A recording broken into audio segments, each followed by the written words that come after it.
For us, and now we're going to zoom off into Mick Jagger for my interview with him.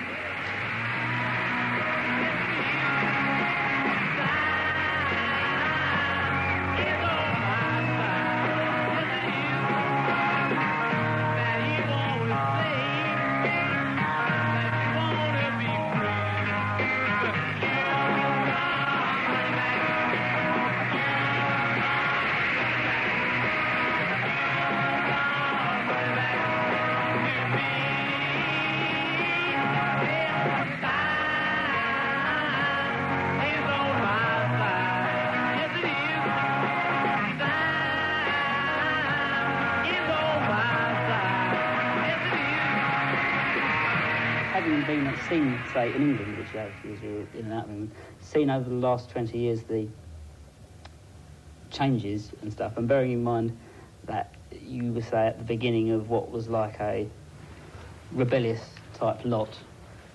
Yeah. Yes, that's right, the rebellious look quickly emerges. What do you think things have changed for the better here, or for the worse, do you think? Oh, it couldn't have been worse. I mean, when you've no idea what it was like, I don't think even you.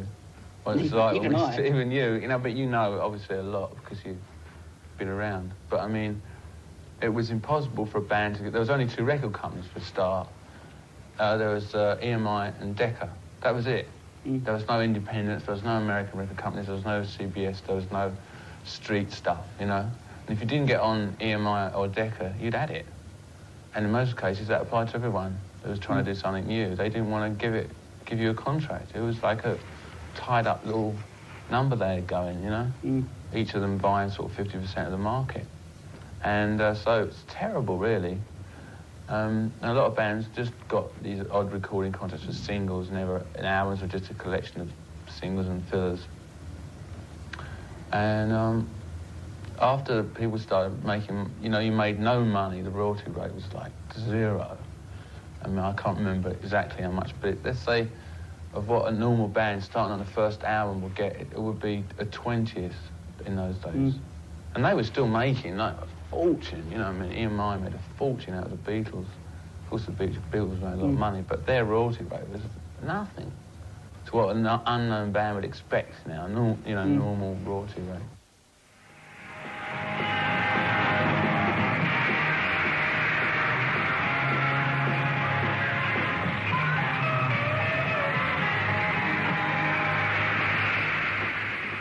You've been doing this now for how many years is it? 2 years. 2 years. How much longer do you give yourself doing this thing, going around being a sort of I don't know. I never thought I'd be doing it for 2 years even, you know. When we started off, I never thought we'd make it very big anyway. And then when we've been making records for 2 years, and everybody still goes around calling us quite a new group, you know, sort of. And I don't know, quite honestly. I think we've sort of pretty well set up for at least another year.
Do you ever think in terms of the future? I mean, you know, is there a sort of horizon for you? I mean, you know, a kid of your age going into a job, into a bank or something like this, you know, has at least a sort of a horizon he can look to. It's got a sort of, you know, a ladder he can climb. How do you feel about that? Well, there isn't. Well, we've climbed the ladder now, sort of, really. I mean, there's not many businesses you can climb a ladder and go down the ladder so quickly as this. But we've gone up, you know, so I suppose at one time we'll go down, but I don't really want to go down, so when it looks like it's going to go down, I'm just going to back up. And do what, though? I don't know. There's lots of things I like to do, and it all depends on on how much money I've got and exactly what my financial position is. And, you know, if I don't have to worry about money, I can do exactly what I like, you know. But if I do have to worry about money, I have to do something to make a bit of money. But supposing you have the ideal situation where you have enough money, you can do just what the hell you like, what would you do? I don't know. I think I'd try and write songs and just produce records and things. But I wouldn't have to work very hard at it, fortunately. I wouldn't have to worry too much, but it'd be something for me to do. I would like to try and manage people. I'd also like to do films, but that's something which has really got to be worked hard at. As an actor? Mm. Tell me, at the end of performance, yeah. What happens? Well, that's a very good question. I never sort of wonder. I wonder what happens myself. It is good, isn't it? Yeah, it just all goes. I think I'm supposed to sort of wonder what happens. It's just I think that the two people are supposed to amalgamate in some magic 1960s mushroom kind of way. I haven't seen it for a long time. It was on the box. Yeah, that's right. Yeah. Some people, you know, really like that. But one of the directors of that film and I were getting together to do another film. Yeah? Yeah, next year. Explain in the end. That might be quite nice. No, it'll be a different sort of film. It's a much harder film. Because you did a couple of films and then stopped. Why did you? Yeah. Basically, I didn't get the right sort of films, you know, and I really got into touring again. Mm. So I was going to sort of drop out of touring at that point. What sort of films would you like to do then? Things that don't portray me as a rock singer. That's one of the things that that gets thrown out the window. I don't know. I'd like to do something that really stretches you a bit. Mm.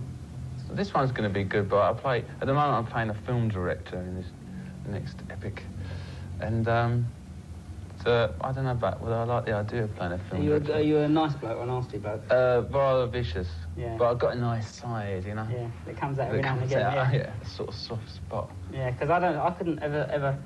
I don't think it'd ever suit you really to be Mr. Nice. Oh, I mean, not Mr. I'm not that you're Mr. Unpleasant, but you couldn't be Mr. You know. Mr. Nice. No, Mr. Overpleasant. I'd much rather play vicious bastards, you know. Yeah. Than to play. It's probably easier as well, in a way, for me. Well, here's the boys. Tell us about what the other boys are doing at the moment, lads. Him has gone to Barbados, lucky bugger. You've got a bit of tan, yeah. Well, yeah, he's gone to Barbados today for a week's holiday. Him, now, I don't know what he's doing. He's just had another baby. His wife, I suppose. Yeah, well, he's feeding it, breastfeeding it. No, it's the large nipples. Yeah. And a fag to give it a drag now and then. Yeah, nice healthy lad. He's in New York here. Is he? Yeah. Him, he's lost. He's here somewhere, and he asked me out to dinner on Saturday night. I said not if he was cooking it, but I think we're going to go out to somewhere. Yeah, Saturday night we're going out to see some band or other he wants me to go and see. Mm. Lovely. Nice bloke. Now there's the man that I like. He's a sweetie, isn't he? He's good, look, consistent. That is rhythm for you. That is a nice beat. Lots of drummers like him, which is pretty nice for him. It is. It's more than say singers liking me. And there's him. Well, we know what he's doing. He's sitting here on the sofa, talking to me. Yeah. He looks a bit. Poor boy. He looks tired out. Does it wear you out all that touring? No, not really. It's stamina like that. Stamina, the recovery rate is honest. That's what you've got to have.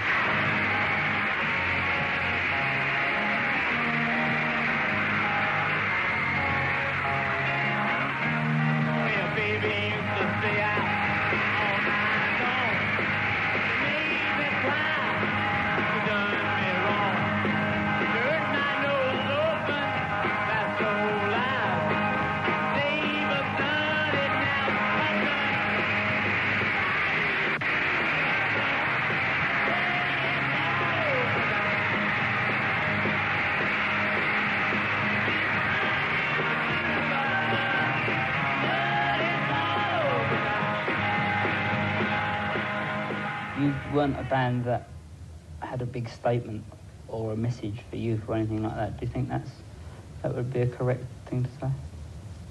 Yeah, I mean, you tend every band, I think, or every artist, whatever medium, reflects a bit the times they live in, you know, and journalists kind of always trying to pump you, especially in the 60s and 70s, about what you thought about this. So you had to kind of come up with... something. Yeah, you had to answer, you know, what do you think of this? I mean, when people say, well, what do you think of... today I got asked these questions by the Italians, all political, you know, and I wasn't quite ready for it because I was going to talk about music. And it was all political. What do you think about this nuclear weapons? What do you think about that? And it's like, wait a minute, you know, this is a very complex and involved thing, and it's just like they want a two-line answer on something. But no, I don't think the Rolling Stones have been a very serious band, apart from just being serious about rock and roll, which is not a particularly serious thing. Oh, here. You know, yeah, I mean, it's supposed to be, in its essence, when I was, like, you know, 12, the whole essence of it was like an explosive... gets you excited inside. Excitement, almost a physical thing rather than a cerebral thing. And all these people that think about it too much, you know... Can't dance, can they? No, that's basically what I like to do, is to make dance music, so that's what I like doing.